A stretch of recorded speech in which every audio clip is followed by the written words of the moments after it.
Okay, so this is the aftermath of our windstorm 2 days ago.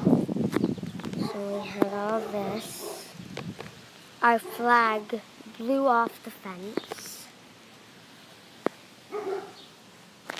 Got a walk over here. All the cones, I guess, blew out of its place in the bushes, like right there.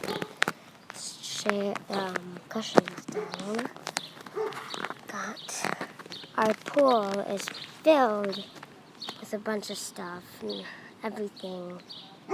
Look at the pool. Got watering can over here. We've got another cushion right here.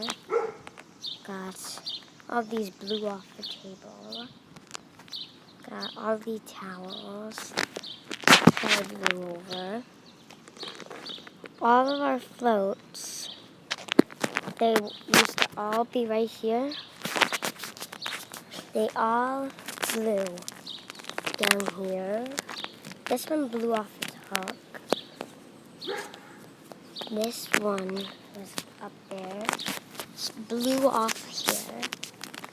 This float, we put this there, but this all the way back here. And this is blown behind the pool heater. It's bad. Really, really bad.